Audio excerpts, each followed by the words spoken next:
નમસ્કાર વિદ્યાર્થી મિત્રો, હું છું જયેશ પરમાર અને આપનું હાર્દિક સ્વાગત કરું છું એસએન વિદ્યાલયના આ લર્નિંગ પ્રોગ્રામમાં. વિદ્યાર્થી મિત્રો, આપને હવે ખ્યાલ હશે કે આપણું ચેપ્ટર નંબર 4 પણ પરિપૂર્ણ એટલે કે કમ્પ્લીટ થઈ ગયું છે. મિત્રો, ચેપ્ટર 1, 2, 3, 4 ચેપ્ટરનો જે પહેલો આખો યુનિટ જે કહીએ, એકમ કહીએ, એ અહીંયા કમ્પ્લીટ છે અને આપણા આ વર્ષના જે અભ્યાસક્રમ છે એમાં 100% આખા ચેપ્ટરે રાખવામાં આવેલા છે. એમાં કોઈ ટોપિક બાકાત રહેતો નથી. તો આપણે એ 4 ચેપ્ટર કમ્પ્લીટ કરી ચૂક્યા છીએ. વિદ્યાર્થી મિત્રો, એ ચેપ્ટર જે છે એમાં છેલ્લે જે આપણે ચોથું ચેપ્ટર જોયું, રિપ્રોડક્ટિવ હેલ્થ, પ્રાજનનિક સ્વાસ્થ્ય, તો સ્વાસ્થ્યના સંબંધમાં એ ચેપ્ટર હતું એટલા માટે મન થયું કે સ્વાસ્થ્યને લગતું ખ્યાલ આવે છે એ ચેપ્ટરમાં જઈએ. પણ એ ચેપ્ટરમાં ક્યાંક ને ક્યાંક અલગ અલગ જે સ્વાસ્થ્ય સંબંધિત રોગ જે કહી શકાય એના માટે જવાબદાર રોગકારકો, જે મેં કહ્યું હતું કે જ્યારે પણ આપણે રૂબરૂ મળીએ બરાબર ત્યારે એક આખું કોષ્ટક તમને લખાઈશ, જેની અંદર જે રોગ છે, રોગ માટે જવાબદાર રોગકારક અને એ રોગના લક્ષણો છે એના કોષ્ટકની કંઈક વાત કરી હતી. તો મિત્રો, મોટે ભાગે એ કોષ્ટક જ્યારે આપણે ડિસ્કસ કરશું ત્યારે ખ્યાલ આવશે, પણ થોડીક માહિતી આપું. મોટે ભાગે એમાં જે રોગ માટેના રોગકારક છે એ યીસ્ટ છે, ફૂગ છે, બેક્ટેરિયા છે, વાયરસ છે. એટલે કે વધતા ઓછા પ્રમાણમાં જોવા જાવ તો સૂક્ષ્મ સજીવો છે. તો એટલા માટે એવું થયું કે ભાઈ ચલો સૂક્ષ્મ સજીવને લગતું ચેપ્ટર છે માનવ કલ્યાણમાં સૂક્ષ્મ જીવો. તો કીધું આ ચેપ્ટર હારે પૂર્ણ કરી દઈએ, કેમ કે આ ચેપ્ટર જે છે એ પણ 100% અભ્યાસક્રમમાં છે. આમાંથી પણ એક પણ ટોપિક અવોઇડ કરવામાં આવતો નથી, એટલે આપણા સિલેબસમાંથી કપાયેલ નથી. તો પહેલાં આપણે 100% વાળા ચેપ્ટર જે છે એની ઉપર ફોકસ કરીએ. જે ટોપિક અમુક નીકળી ગયા છે જે ચેપ્ટર્સમાંથી, બરાબર, એને થોડુંક પાછળથી રાખીએ. બીજી વાત કે વાત કરીએ કે ભાઈ જનીન, આનુવંશિકતા અને ભિન્નતાના સિદ્ધાંતો, ઉદ્વિકાસ તો ચેપ્ટર આખું નીકળી ગયું છે, પણ આનુવંશિકતાનો આણ્વીય આધાર, આ 2 ચેપ્ટર એમાંથી જો કહી શકાય કે ભાઈ મેન્ડલ જે હશે એના આનુવંશિકતાના સિદ્ધાંતો છે એ ચેપ્ટર આખું ભણવાનું છે, એમાંથી કશું ગયું નથી. 5મું ચેપ્ટર, જ્યારે 6થા ચેપ્ટરમાંથી અમુક ટોપિક છે એને બાકાત કરવામાં આવેલ છે. તો અહીંયા જે છે આ ચેપ્ટર જે આપણે ભણી રહ્યા છીએ એ ચેપ્ટર 100% છે.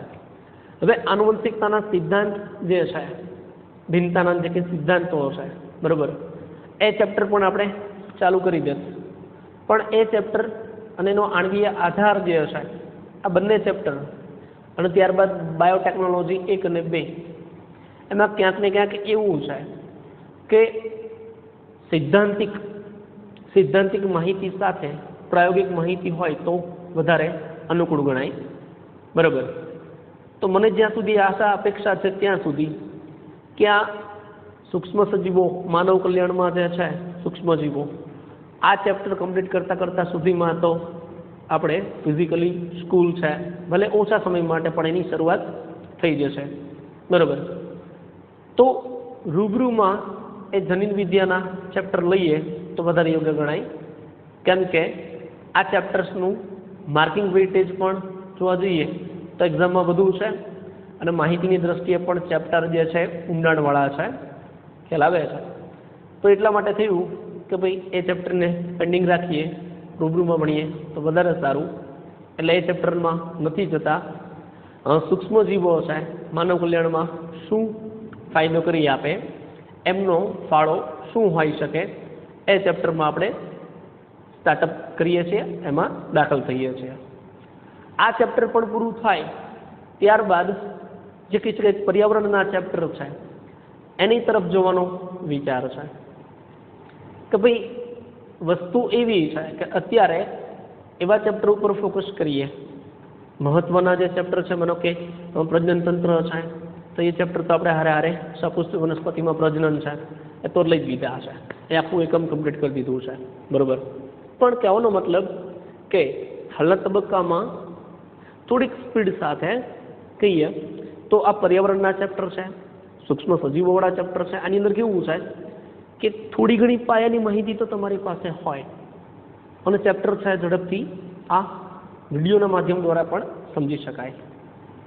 પણ ઓલા જે ચેપ્ટર છે જનીન વિદ્યાના, બાયોટેકનોલોજીના, એમાં થોડુંક બનતો પ્રયત્ન કરીએ તો અશક્ય તો કંઈ જ નથી, ખ્યાલ આવે છે. પણ એ જો રૂબરૂમાં ભણવામાં આવે તો વધુ મજા આવે એવું છે, બરાબર. છતાં પણ એનીવેઝ જોઈએ આગળ શું પરિસ્થિતિનું નિર્માણ થાય છે એ પ્રમાણે આપણે આગળ વધતા જઈશું. તો શરૂ કરીએ આજનું સેશન.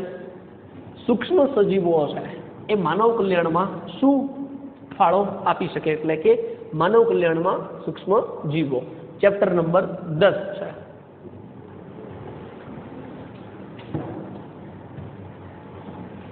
તો વિદ્યાર્થી મિત્રો, બૃહદદર્શી વનસ્પતિઓ અને પ્રાણીઓ ઉપરાંત સૂક્ષ્મ જીવો પૃથ્વી પરના જૈવિક તંત્રના મુખ્ય ઘટકો છે. શું કીધું છે? પૃથ્વી પરના જૈવિક તંત્રના મુખ્ય ઘટકો કોણ કોણ છે?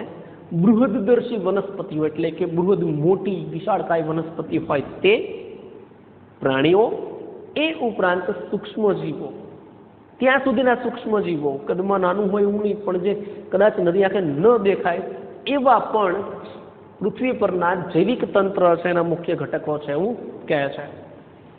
અહીંયા પ્રશ્ન થાય કે જૈવિક તંત્ર એટલે શું? જૈવિક તંત્ર એટલે શું? જૈવિક તંત્ર, જૈવિક તંત્રનો મતલબ શું મિત્રો? કે જેમ નિવસન તંત્રની વાત કરીએ છીએ, સજીવ અને નિર્જીવ વચ્ચેની પારસ્પરિક ક્રિયા, એમ આ જૈવિક તંત્ર છે. તો જૈવિક તંત્ર છે એનો મતલબ એવો કે જીવન જીવવા માટે થતી સજીવોની પારસ્પરિક ક્રિયાઓ, જીવન જીવવા માટે થતી સજીવોની પારસ્પરિક ક્રિયાઓ, એટલે એક સજીવ બીજા સજીવને કેવી રીતે લાભ આપે છે એ જૈવિક તંત્રની વાત છે મિત્રો, ખ્યાલ આવે છે. તે જૈવિક તંત્ર છે આખું બાયોમ છે, એના મુખ્ય ઘટકો છે કોણ? તો કે સૂક્ષ્મ સજીવનો પણ સમાવેશ કરી શકાય છે, બૃહદ વનસ્પતિ, પ્રાણીઓ અને સૂક્ષ્મ સજીવો, બરોબર. સૂક્ષ્મ જીવો સર્વવ્યાપી છે, અત્ર તત્ર સર્વત્ર, બધી જ જગ્યાએ એના દર્શન થઈ શકે છે, એટલે કે એ હાજર હોય છે. ક્યાં ક્યાં જોવા મળે? તો કે જમીન ઉપર એની હાજરી છે, હવામાં પણ જોવા મળે, પાણીમાં પણ એની હાજરી છે, આપણા શરીરમાં પણ હાજર છે, તેમજ અન્ય પ્રાણીઓ અને વનસ્પતિઓમાં પણ જોવા મળે છે. મેં કહ્યું ને અત્ર તત્ર સર્વત્ર, એટલે કે જમીન ઉપર છે, પાણીમાં છે, હવામાં છે, અત્ર તત્ર સર્વત્ર. એ ઉપરાંત આપણા શરીરમાં પણ છે, વનસ્પતિઓમાં પણ છે અને અન્ય પ્રાણીઓમાં પણ એની હાજરી જોવા મળે છે. અત્ર તત્ર સર્વત્ર એટલે શું કહી શકાય? એ સર્વવ્યાપી છે, બધી જ એની હાજરી જોવા મળે છે. આ ઉપરાંત શું કહે છે કે તેઓ, સૂક્ષ્મ સજીવની વાત છે, તેઓ એવા સ્થાનોએ પણ જોવા મળે છે કે જ્યાં અન્ય જૈવ સ્વરૂપો જોવા મળતા નથી. એટલે પૃથ્વી ઉપર રહેલા અમુક એવી જગ્યા, અમુક એવા સ્થાન છે કે જ્યાં આપણે જીવન ટકાવી રાખવા માટે કહી શકાય કે ઘણો બધો સંઘર્ષ કરવો પડે, છતાં પણ મૃત્યુની શક્યતા વધુ છે. એટલે આપણે પણ ત્યાં ન રહી શકીએ એવા સ્થાનોએ પણ તે થઈ શકે. એટલે કે એવી પરિસ્થિતિ કે જ્યાં જીવન જીવવું અશક્ય દેખાય એવી જગ્યાએ આ સૂક્ષ્મ સજીવ રહી શકે છે. જેમ કે ગરમ પાણીના ઝરામાં ઊંડે, જ્યાં તાપમાન 100 ડિગ્રી સેન્ટીગ્રેડ કરતાં પણ વધુ હોય. વિચારો, માત્ર ને માત્ર ઉનાળામાં, સમજો ધ્યાનથી, માત્ર ને માત્ર ઉનાળામાં આપણું તાપમાન જે કહી શકાય 40 ડિગ્રી કરતાં વધુ થાય તો આપણને દાહક અસર અનુભવાય છે. 40 ડિગ્રી કરતાં વધુ, બરાબર. 50-60ની તો કલ્પના કરી શકાતી નથી. હવે એવી પરિસ્થિતિ કે જ્યાં 100 ડિગ્રી તાપમાન પહોંચે એટલે પાણી પણ ઉકળવાની શરૂઆત કરે અને વરાળ સ્વરૂપ ધારણ કરે, એ પરિસ્થિતિ, બરાબર, શું કહે છે? 100 ડિગ્રી કરતાં પણ વધુ ગરમી હોય એટલે વધુ તાપમાન હોય, જ્યાં આપણું જીવન અશક્ય છે, ત્યાં એ મોજથી જીવી શકે છે. તો ત્યાં પણ જોવા મળે છે. ઉપરાંત શું કહે છે? તથા ભૂમિમાં એટલે કે જમીનમાં ઊંડે, જમીનમાં ઊંડે એટલે એમાં એવું છે, દરિયામાં અને જમીનમાં જેમ ઊંડાઈ વધે એમ દબાણ વધે, ઉપર જેમ જાવ એમ દબાણ ઘટે. તો ખૂબ ઊંડાઈએ જ્યાં દબાણ જે છે 1000 ગણું વધુ હોય ને તો પણ આરામથી રહી શકે, આપણે રહી શકીએ નહીં. તો અહીંયા જે છે શું કહે છે? જમીનમાં ખૂબ ઊંડે, ભૂમિમાં ખૂબ ઊંડે અમુક મીટર જાડા બરફના સ્તરો હેઠળ અને અતિ એસિડિક વાતાવરણમાં પણ જોઈ શકાય છે. એટલે મિત્રો તમે વિચારો કે જમીનમાં ઊંડે સુધી, પછી શું કીધું છે? અમુક મીટર જાડા બરફના સ્તર હેઠળ. એમ બરફના સ્તર હોય એની નીચે પણ મીટરમાં કીધું છે, અમુક મીટર જાડા બરફના સ્તરની નીચે પણ એ જીવિત રહી શકે છે. જીવિત રહેવું એટલે એની પોતાની અનુકૂળતા પ્રમાણે રહે છે, બરાબર. ત્યારબાદ શું કીધું છે? અતિ એસિડિક વાતાવરણમાં. એસિડિક વાતાવરણમાં કહે છે જ્યાં દાહક અનુભવાય કે ભાઈ એના કારણે જે છે આપણી ત્વચા ઉપર પણ એસિડ જે છે એનો સંપર્ક થાય, સ્પર્શ થાય તો ત્વચા જે એના કોષ બળી જાય છે, ત્યાં આ સૂક્ષ્મ સજીવો છે રહી શકે છે, બરોબર. એટલા માટે કહું છું અત્ર તત્ર સર્વત્ર. શું કહે છે? સૂક્ષ્મ જીવો વિવિધ પ્રકારના હોય છે. હવે અહીં એક વાત કહેવાની યાદ આવે છે કે સૂક્ષ્મ સજીવ કે જે એકદમ સૂક્ષ્મ છે, નરી આંખે ન દેખાય, છતાં પણ આ બધી જ એડવર્સ કન્ડિશન એટલે કે અસામાન્ય પરિસ્થિતિમાં પણ જીવન જીવી શકે, જ્યારે આપણે સામાન્ય પરિસ્થિતિમાં પણ ઘણો બધો સંઘર્ષ કરવો પડતો હોય છે. એનો મતલબ કે આટલું મોટું વિશાળ અને સુવ્યવસ્થિત અને સુવિકસિત શરીર દેહ ધરાવતા હોવા છતાં પણ આપણા કરતા સુપર હીરો કહો તો સૂક્ષ્મ સજીવ છે. આ સૂક્ષ્મ સજીવ આપણને બીમાર કરવા માટે ઇનફ છે, અને એનું ઉદાહરણ લાઈવમાં અત્યારે હાલની પરિસ્થિતિ તમે જાણો છો, બરોબર. તેવું છે કે સૂક્ષ્મ છતાં પણ પેલા જેવું છે કે નાનો પણ રહીનો દાણો, બરોબર. સૂક્ષ્મ સજીવો વિવિધ પ્રકારના હોય છે: પ્રજીવ, બેક્ટેરિયા, ફૂગ અને સૂક્ષ્મદર્શી વનસ્પતિજન્ય વાયરસ.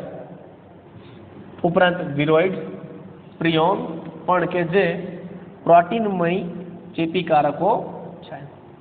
એટલે શું કીધું છે? વિવિધ પ્રકાર એના જે છે જોઈ શકાય છે. બેક્ટેરિયા પણ હોઈ શકે, પ્રજીવ પણ છે, ફૂગ છે, સૂક્ષ્મદર્શી વનસ્પતિજન્ય વાયરસ છે, વિરોઇડ છે, પ્રિયોન છે, બરોબર. અને પ્રાયોન પણ કહી શકાય, પ્રિયોન પણ કહી શકાય. પ્રોનાઉન્સિએશન ઉપર આધાર રાખે છે. પ્રોટીનમય ચેપીકારકો છે કે જેને કારણે ચેપ ફેલાઈ શકે છે. સૂક્ષ્મ જીવો જેવા કે બેક્ટેરિયા અને ઘણી ફૂગને પોષણયુક્ત માધ્યમમાં તેમની વસાહતોના નિર્માણ માટે ઉછેરવામાં આવે છે. શું કીધું છે?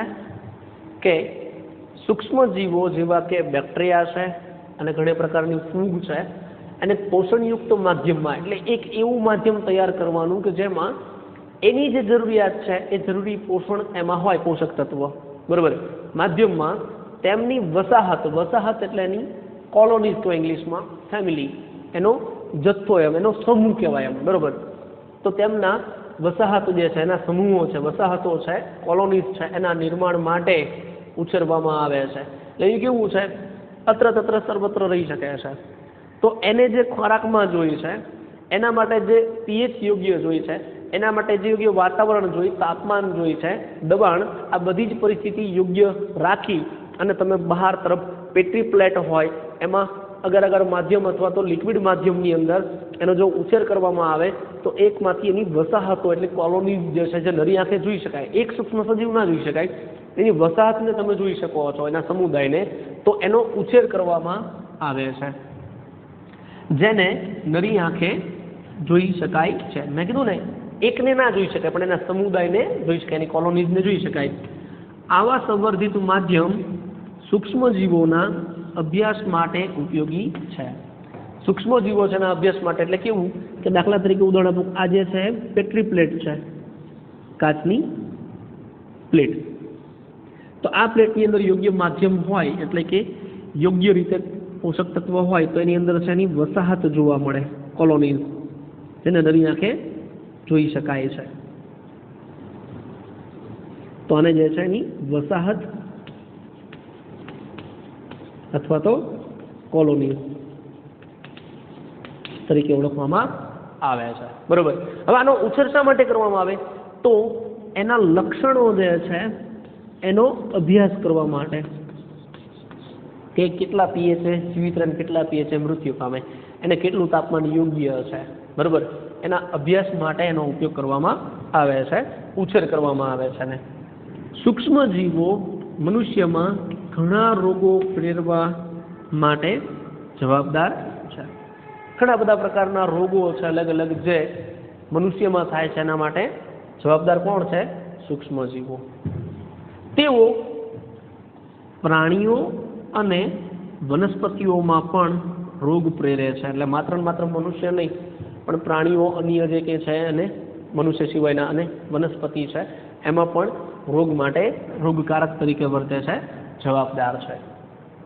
પણ શું કહે છે, આનો અર્થ એ થતો નથી કે આપણે એવું માની લેવું જોઈએ કે બધા જ સૂક્ષ્મજીવો હાનિકારક છે, એટલે એકને કારણે બધા જ સૂક્ષ્મજીવો હાનિકારક છે એવું માનવું જરૂરી નથી। આપણે એવું ના સમજવું જોઈએ કે બધા જ સૂક્ષ્મજીવો જે કંઈ છે એ રોગકારકો જ છે, રોગ જ ફેલાવે છે, ચેપ જ ફેલાવે છે, જેનાથી આપણને નુકસાન જ થાય એવું જરૂરી નથી।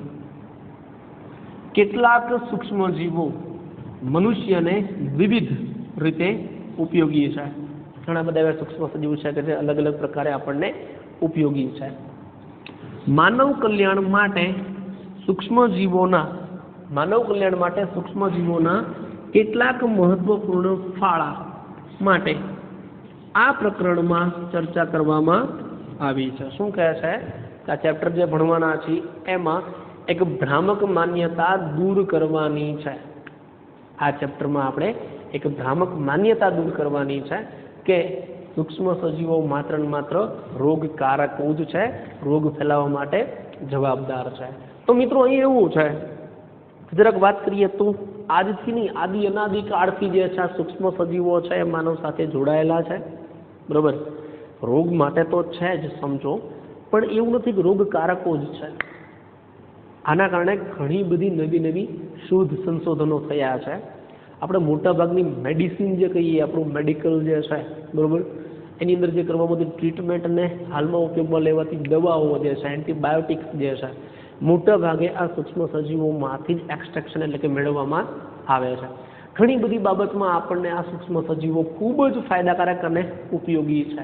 એનું કારણ છે મિત્રો, એક વસ્તુ સમજો કે જટિલ પ્રકારના કોષ જે છે એની અંદર કોઈ અભ્યાસ માટે એનો કોષનો ઉપયોગ કરવા કરતાં આ સૂક્ષ્મ સજીવના સરળ પ્રકારના કોષનો ઉપયોગ કરવો વધુ હિતાવહ છે।